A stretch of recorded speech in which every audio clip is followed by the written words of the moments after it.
میرے نبی کے دو جملے، ختم ہو گئی ساری باتیں۔ رسول کریم علیہ السلام نے فرمایا جس طرح کا خود کھانا اس طرح کا غلاموں کو کھلانا، جس طرح کا خود پہننا اس طرح کا غلاموں کو پہنانا۔ ختم ہو گئی بات۔ او یار تھوڑا سوچے، میں نے بات کر دی، آپ نے سن لی، ذرا غور کرے۔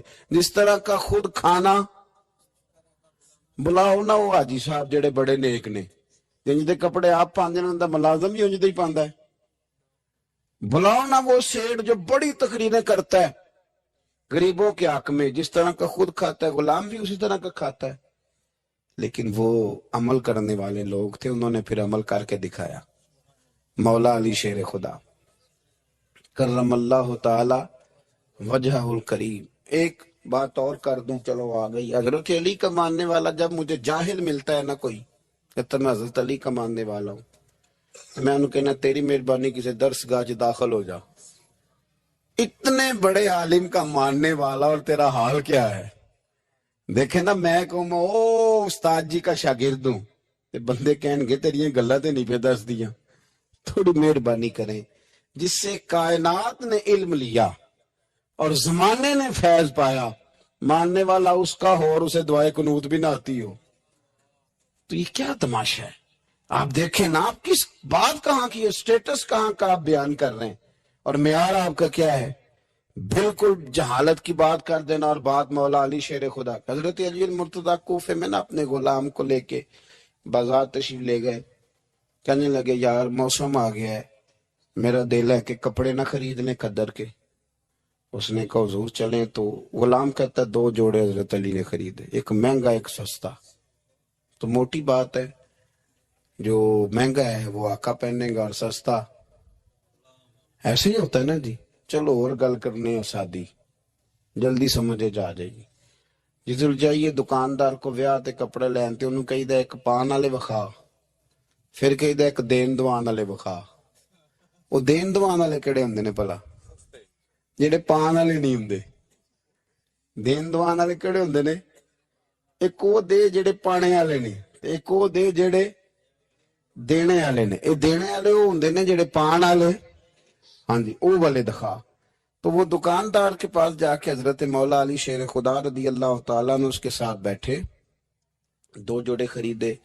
غلام کہتا ہے جب واپس نکلے تو حضرت علی رضی اللہ تعالیٰ نے وہ دونوں جوڑے، چونکہ میں غلام تھا میں نے پکڑے ہوئے تھے، سمجھ لیں کہ وہ تھیلا کپڑوں کا میرے ہاتھ میں تھا۔ فرماتے شیر خدا کا گھر آ گیا، میرا بھی غریب خانہ آ گیا، اب ہم نے جدا ہونا تھا۔ تو ڈیفینیٹ بات تھی، طے تھا کہ یہ پتلا جو ہے اور کم قیمت کا جوڑا میرا ہے۔ تو کہتے ہیں حضرت علی شیر خدا رضی اللہ تعالیٰ عنہ نے مجھے کہا کہ میرا جوڑا دے دو، تو میں نے وہ کپڑا جو مہنگا تھا وہ ان کی طرف بڑھایا، تو انہوں نے سستے کپڑے پہ ہاتھ ڈالا، فرمانے لگے یہ تیرا ہے۔ اور وہ پیر صاحب بھی ایسے کر سکتے ہیں ویسے کبھی کبھی، ہاں ان کے لیے بھی جائز ہے، کوئی منع ان کے لیے بھی منع، ہاں جی نذرانہ لینا بھی سنت ہے، اور کبھی کبھی غریب مرید کو دینا بھی سنت ہے۔ یہ بھی سرکار کے دین میں بات موجود ہے۔ بلکہ حضرت شیخ شہاب الدین سہروردی سے کسی نے کہا نذرانہ کس کو کہتے ہیں؟ فرمایا امیر سے لے لینا اور غریب کو دے دینا، کسی کا نام نذرانہ ہے۔ حضرت مولا علی شیر خدا کے اس غلام نے جب مہنگا جوڑا اپنے پاس دیکھا اور سستا حضرت علی کی طرف دیکھا تو اس نے ایک جملہ کہا، پھر حضرت علی نے جواب دیا، یہ ہے شیر خدا کی تعویل۔ ہم نا جب بچوں کو سبق پڑھاتے ہیں نا مدارس میں، تو پہلے اعتراض قائم کرتے ہیں پھر خود اس کا جواب دیتے ہیں۔ تو دو قسم کا جواب ہوتا ہے، ایک الزامی ہوتا ہے، ایک تحقیقی ہوتا ہے۔ کئی دفعہ ہمارے بچے مطمئن نہیں ہوتے، وہ کہتے ہیں جی میں نہیں مطمئن ہوا، جواب دوبارہ دیں۔ لیکن حضرت علی تھے نا، غلام نے اعتراض قائم کیا، اس نے ایک جملہ کہا، کہنے لگا حضور یہ سستا جوڑا مجھے دے، مہنگا آپ نے۔ فرمایا کیوں؟ کہنے لگا اس لیے کہ آپ آقا ہیں اور میں غلام ہوں۔ اب شیر خدا کا جواب سنے شیروں والا، فرمانے لگے نہیں میاں، مہنگا تو پہن اور سستا میں پہن کو کہنے لگا کیوں؟ فرمانے لگے اس لیے کہ میں بوڑھا ہوں تو جوان ہے، میں بوڑھا ہوں تو جوان جو ہوتے ہیں وہ پہنے کپڑے اچھے اچھے مہنگے، میرا تو بڑھاپا ہے۔ وہ شخص کہتا ہے کہ میرے پاس اس بات کا جواب ہی کوئی نہیں تھا، کوئی جواب، اتنی بڑی بات کر دی۔ فرمانے لگے یہ مہنگا ہے، یہ جوان کوئی آدمی پہنے، میں بوڑھا ہوں میں۔ تو دعوت دین فقط مقصد صوفیاء کا، آج بھی دین کے حوالے سے جو تشریحات، آج نہ لوگ دین کے خلاف نہیں بولتے، کوئی بندہ آپ کو ایسا نہیں ملے گا، کوئی بھی۔ آج کے دور میں جو فتنہ ہے وہ ہے دین کی غلط تشریح کا فتنہ، غلط تشریح۔ ٹی ویوں پہ لوگ بیٹھ گئے، وہ تشریحات غلط کر رہے ہیں۔ ہر بندہ کہے گا نبی پاک نے اپنے دشمنوں کو معاف کیا، آپ کہتے ہیں گستاخ کو پھانسی دینی، ہر بندہ یہ، اور آیتیں پڑھ پڑھ کے سنائیں گے وَمَا أَرْسَلْنَاكَ إِلَّا رَحْمَةً لِّلْعَالَمِينَ۔ حالانکہ انہیں یہ نہیں پتا کہ رحمت للعالمین نبی نے فرمایا ہے کہ اگر کوئی شراب پیے گا تو ہم اسے کوڑے ماریں گے، اور حضور نے کوڑے مروائے ہیں، اپنی آنکھوں کے سامنے سرکار نے کوڑے مروائے ہیں۔ رحمت للعالمین نبی نے، جہاد کی بات آئی ہے تو فرمایا اب قتال ہوگا، اب کافروں کی گردنیں کاٹی جائیں گی۔ ہر چیز کا ایک وقت ہوتا ہے۔ غلط تشریحات، جی حضور نے اپنے بے ادب کو معاف کیا، تو میں نے کہا نبی پاک نے بے ادب کو معاف کیا ہے، کسی صحابی نے حضور کے بے ادب کو معاف نہیں کیا۔ آپ دین کی تشریح کو سمجھیں۔ اسی طرح کا معاملہ اور بہت ساری چیزوں کے ساتھ ہے۔ وہ کہتے ہیں جی وضاحت کے ساتھ فلانی شے کا ذکر نہیں آیا لہذا ہم کریں گے۔ پردے کے ساتھ بڑی بری حالت کر دی گئی ہے، عورتوں کا پردہ بالکل لوگوں نے، اور یہاں تک لوگ کہتے ہیں کہ جی چہرے کا پردہ ہی نہیں، دین میں تو آنکھیں نیچی کرنے کا حکم ہے۔ تو میں نے کہا ٹھیک ہے، آپ آنکھیں نیچی کر لیں، کچھ کریں تو صحیح نا۔ اور مختلف قسم کی غلط تشریحات ہیں، توضیحات ہیں۔ کہتے ہیں جی پیر صاحب سے پردے کی کوئی ضرورت نہیں، اس لیے کہ پیر باپ کی جگہ پہ ہوتا ہے۔ باپ تو نہیں نہ ہوتا، جگہ پہ ہوتا ہے نا۔ مومنوں کی مائیں، قرآن کہتا ہے کہ یہ مومنوں کی مائیں ہیں، لیکن مومنوں کی ماں کے پاس جب ان کا بیٹا حضرت عبداللہ ابن مکتوم نابینا آئے تھے تو حضور نے فرمایا تھا عائشہ پردہ کرو۔ عرض کی حضور وہ تو نابینا، یہ رشتہ قرآن نے بیان کیا ہے، یہ تو نابینا ہے، تو فرمایا تمہیں تو نظر آ رہا ہے نا۔ تو اس دور کے اندر جو لوگ دین پہ لیبل لگا کے نا، ایک دین پہ لیبل لگا کے کہ نہیں جی ادھر بھی گنجائش ہے، یہاں بھی مسئلہ ہے، یہ اب اس دور کا فتنہ ہے۔ جدت کے ساتھ بڑے بڑے ایسے اسکالر باقاعدہ ٹی وی پہ بٹھائے گئے کہ جنہوں نے کہا کوئی ضرورت نہیں، آپ یہاں تک میں سنتا ہوں کہ ایک نہ ہوگے تو گزارا ہو جائے گا، یہاں تک بھی میں سنتا ہوں کہ یہ آپ غلط تشریحات کر رہے ہیں۔ اور میں کیسے اسکالر کو بھی جانتا ہوں جو کہتا ہے کہ بس ٹھیک ہے، نکاح جب کسی شخص نے کسی کو قبول کر لیا تو نکاح ہی نکاح ہے، ایجاب و قبول کا نام نکاح ہے۔ تو بڑے بڑے فتنے، بڑی بڑی آزمائشیں، اور وہ طبقات جو حاوی ہیں، جو پاورفل ہیں، جو مالدار ہیں، ان کا تسلط ہے، وہ دین کو غلط انداز میں پیش کرتے ہیں، آزاد رہنا چاہتے ہیں۔ میں بڑی دیر پہلے کا کہہ رہا ہوں، پھر کہتا ہوں، میرے ملک سے لے کر پورے عرب تک، اب تو سعودی عرب کے اندر بھی عورتوں کو بڑی چھٹیاں مل گئی ہیں، وہ کہتے ہیں کہ ایک ہی بات ہے، ہمیں کوئی اعتراض نہیں، جس نے نماز پڑھنی ہے وہ نماز پڑھے، جس نے شراب کھانے جانا ہے وہ شراب کھانے جائے۔ یہاں تک کہ جب عورتیں نکلی تھیں عام ملک میں ریس لگانے کے لیے سائیکلوں پہ، تو اس وقت کے لبرل آدمی نے کہا تھا مولوی نہ دیکھیں، آنکھیں بند کر لیں۔ تو یہ فتنہ ہے اس دور کا، یہ اس دور کا مین مسئلہ ہے۔ لوگ آزاد ہونا چاہتے ہیں۔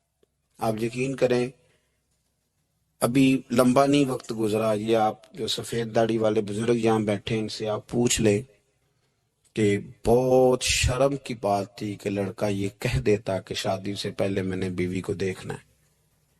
یہ خاصا حالانکہ جائز ہے، ایک نظر دیکھنا جائز ہے، اس پر بھی علماء نے قیود لکھی ہیں کہ دیکھے گا تو کیسے دیکھے گا، اس تشریح میں نہیں جاتا۔ لیکن اب وہی سارے لوگ، چار پیسے ان کے پاس آئے ہیں تو لڑکا لڑکی اکٹھے بیٹھ کے منگنی ہوتی ہے ان کی میرج ہال میں، سارا کچھ ہوتا ہے۔ ہندوؤں کے طریقوں کے مطابق انگوٹھیاں پہنائی جاتی ہیں، مہندیاں ہوتی ہیں، تماشے لگتے ہیں۔ یہ فتنہ ہے اس دور کا۔ تو اس دور کے صوفیہ اس فتنے کے خلاف اٹھیں گے، وہ جہاد کریں گے، وہ دین کا جو اصل چہرہ ہے وہ لوگوں کے سامنے پیش کریں گے۔ اسی کا نام تصوف ہے، اسی کا نام طریقت ہے، اسی کا نام پیری مریدی ہے، اسی کا نام اصلیت ہے کہ آپ دین پر کسی کو عمل کرائیں۔ اگر آپ دین پہ عمل نہیں کرا سکتے تو ٹھیک ہے، پھر جب میں نے یہ نعرہ لگایا کہ میں دیندار ہوں، تو ہو سکتا ہے میری میٹھی باتوں سے وقتی طور پر کچھ لوگ میرے جان سے بھی آ جائے، ہاتھ باندھ کے میرے پیچھے بھی چلنے لگیں، لیکن او پئیاں دس دیاں قبراں، 4 منٹ 4 دنوں کی بات ہے، پھر رب کریم پوچھ لے گا، پھر حساب بڑا لمبا ہے۔ تو اس لیے کوشش فرمائیں صوفیاء کے پیغام کو سمجھیں، دعوت دین دیں۔ جو آپ کا کلاس فیل ہے اس کو بھی دین کا پیغام دیں، جو ڈیوٹی آپ کے ساتھ کرتا ہے اسے بھی نماز کا درس دیں، ایک دوسرے کا بازو تھامیں۔ آپ کو پتہ ہے کہ رش جب میلہ بہت بڑا ہو جائے تو اس میں کون کون کہاں سے آ کے کس کس روپ میں شامل ہو گیا پتہ کوئی نہیں چلتا۔ اب مسلمان ہیں 1.25 ارب کے قریب، تو کسی طرح کوئی جہالت کرنے لگ گیا، کوئی نئی رسم لے آیا، کوئی غلط طریقہ اختیار کر گیا، تو راشی بہت زیادہ ہے تو کیا پتہ چلے گا کہ کسی نے کیا بنا لیا۔ باقی تصوف کا، طریقت کا، معرفت کا ایک ہی طریقہ تھا کہ لوگ گمراہ ہوتے تھے۔ اور حضور غوث پاک رضی اللہ تعالیٰ عنہ کی آپ کتابیں پڑھیں نا، تو آپ نے رافضیوں کے خلاف بھی لکھا ہے۔ اب تو کچھ بیچارے ایسے بھی صوفی ہیں نا جو کہتے ہیں کسی کو برا نہیں کہنا چاہیے، بلکہ ایک صوفی صاحب سے میری ملاقات ہوگی تو کہنے لگے کافر کو بھی کافر نہیں کہنا چاہیے، تو میں کہ انہیں مسلمان کہہ لیے، پھر کافر کو کیا کہنا ہے جی؟ کافر کو بھی ان کی آکھیے، پھر آپ بتا دیں، قل یا ایھا الکافرون۔ اللہ فرماتے ہیں کہ محبوب آپ کہہ دیں او کافرو۔ تو جو قرآن کہتا ہے کہ کافر کو کافر کہو، تو کافر کو کافر ہی کہنا ہے، اسے مومن تو کہا نہیں جا سکتا، نہ وہ مومن ہے۔ میری بات کی سمجھ آ رہی ہے آپ حضرات؟ تو حضرت غوث پاک رضی اللہ تعالیٰ عنہ کی آپ کتابیں دیکھیں تو آپ نے باقاعدہ جو لوگ صحابہ کی بے ادبی کرتے تھے نا ان کے خلاف لکھا ہے۔ اس زمانے میں ایک فرقہ تھا جبریہ اور قدریہ، وہ تقدیر کو نہیں مانتے تھے، صرف تقدیر کے منکر تھے، باقی نماز بھی پڑھتے تھے، روزہ بھی رکھتے تھے، زکوٰۃ بھی دیتے تھے، حج بھی کرتے تھے۔ کس کو نہیں مانتے تھے؟ وہ جو تقدیر ہے نا کہ اللہ نے لکھ دیا ہے، رزق بھی نصیب بھی، اس کے منکر تھے۔ تو حضور غوث پاک نے باقاعدہ ان کے خلاف تحریریں لکھی، تقریریں فرمائیں۔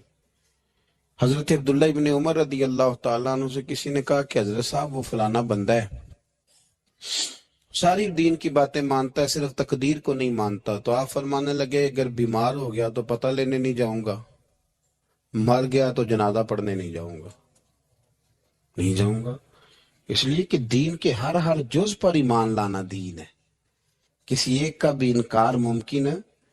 تو یہ ہے کہ ہمارے بزرگان دین نے نا فتنے روز پیدا ہوتے تھے، انہوں نے اس کے خلاف جہاد کیا، کوشش کری، محنت کی۔ اعلیٰ حضرت بریلوی رحمۃ اللہ علیہ کے زمانے میں لوگ پیدا ہو گئے، انہوں نے بڑی بڑی عجیب باتیں سرکار کی ذات کے بارے میں کرنی شروع کر دی۔ اگر اسی طرح کے صوفی ہوتے جس طرح کے صوفی پائے جاتے ہیں، کسی کو کچھ بھی نہیں کہنا، تو ٹھیک ہے، جو مولوی اپنی کتاب میں لکھ رہا تھا کہ نبی پاک کا علم جانوروں پاگلوں کی طرح، اس کو لکھنے دیتے، کسی کو کچھ کہنا تو ہے ہی نہیں، لکھنے دیتے، وہ بالکل چھٹی تھی۔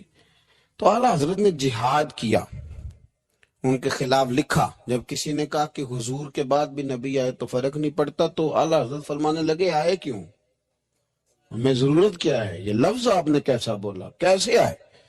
ہمارے بزرگوں نے اس دور کے تقاضوں کے مطابق جہاد کیا۔ ایک سنگی مجھے ایک دن پوچھنے لگے، پیار سے لوگ کئی سوال پوچھتے ہیں، سارے بندے تنقید کے طور پہ نہیں پوچھتے۔ انہوں نے کہا جی یہ صوفی کا کیا کام ہے کہ فوٹو کھچائے، صوفی کا کیا کام ہے اس کی ویڈیو بنے، وہ تو طریقت تصوف والا آدمی ہے۔ تو میں نے کہا میرے بھائی آپ بات کو سمجھیں، صحابہ کرام نے کوئی کتاب نہیں لکھی تھی، اس لیے کہ قرآن کافی تھا اور حدیث چونکہ ان کے زمانے میں نہ جبری آئے، نہ قدری آئے، نہ رافضی آئے، نہ ناسبی آئے، نہ خارجی آئے۔ آپ کو پتہ ہے حضرت علی کے زمانے میں ایک گروہ اٹھا تھا، پورا گروہ مولا علی کے زمانے میں خارجیوں کا، بہترین کلمہ پڑھتے تھے، تگڑی نمازیں پڑھتے تھے، پر ہزاروں بندے حضرت علی نے قتل کروائے تھے۔